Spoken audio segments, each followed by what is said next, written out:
Hello, how are you doing? My name is Otto and welcome to the channel. So I've had this camera for a couple of weeks. It is the new Sony ZV-E10. And this is a camera that is aiming to win the hearts of content creators, especially vloggers. But I think that you can do so much more than just vlogging with this. This is a hybrid camera, and that means that you can take very good pictures and you can also have great videos with it. There are many things that I like about this camera, but today I want to mention what I like the most in less than 5 minutes. So let's do it. The 4K video quality on this camera, it's great. I'm not saying it's the best, but this is an entry-level camera that is around $700. And this camera is doing a 6K oversampling, which is something like taking all this 6K information and squeezing it down into a 4K video. So the 4K video is going to have more data and it's going to look better. I am really impressed with the details that you get out of this camera at 4K. I mean, look at this cow. And let me pause and zoom in and tell me what you think about it. For me, it's the color science straight out of the camera. It's the details that you can see on every single shot. And I wasn't expecting that from this kind of camera.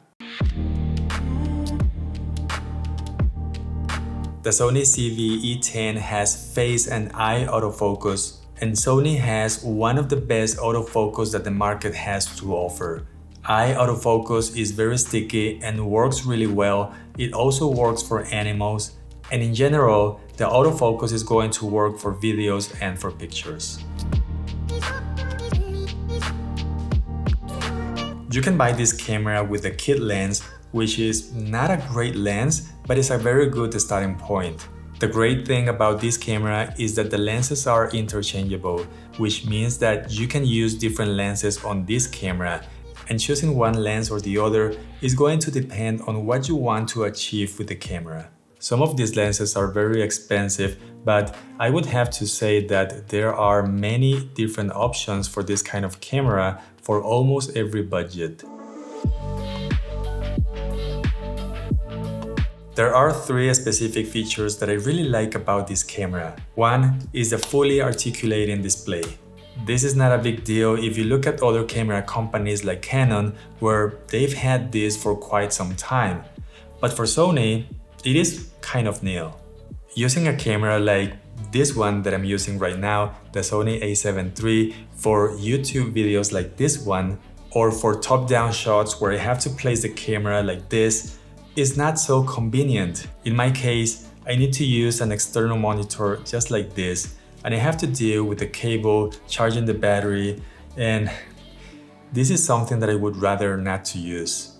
With the Sony, I can flip the screen just like this, and if I'm going to do a top-down shot, I can just flip the screen like this and place the camera like this on my C-stand.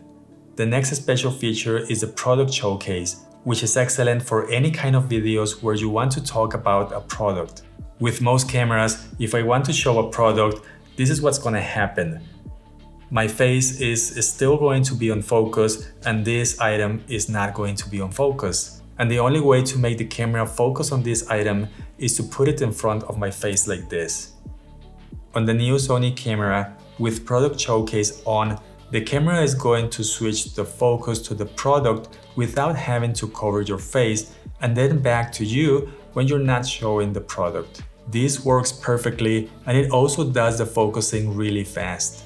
The last special feature is the background defocus. If you are an advanced user, you already know how to do this manually. But for beginners that don't want to mess around with those settings, just by pressing this button once, the camera will adjust to have a smooth blur on the background. And I mean, who doesn't like a creamy background, right?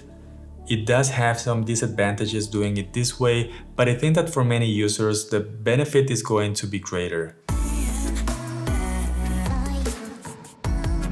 Since this camera can use the different lenses that I have, and because I like the quality that it produces, I can see myself using this as a backup camera. And in my opinion, this is a camera that is easy to use even by beginners. It has easy to use buttons like the ones that I mentioned for product showcasing, background defocus, a button to change to photo mode, video mode, or S&Q, which stands for slow and quick, and this is going to be for slow motion or time-lapse videos. The only downside of this S&Q is that you need to go inside the menu to set the frame rate, which will determine the slow or quick motion rate. This camera also has a pretty good internal 3-capsule microphone. A dead cat is also included with the camera for wind noise reduction, and this eliminates the need to spend more money on an external microphone. Therefore, there is no need to worry about carrying and setting up a different microphone. If someone still prefers an external microphone, the Sony ZV-E10 does have a microphone jack, so you can use any microphone that you want, including wireless ones. The Sony ZV-E10 is not a perfect camera, but it is a great entry-level camera that is going to be well balanced for videos and photography. This is, in my opinion, a great camera for a YouTube studio, for vloggers, people who like to travel, and content creators. For Instagram and TikTok, it's going to work as well since this can shoot videos in vertical mode. I'll put the link down below on the description if you want to check this camera out. Please give me a like if you got some value out of this video. I hope you have an amazing day and I hope to see you in the next video. Bye.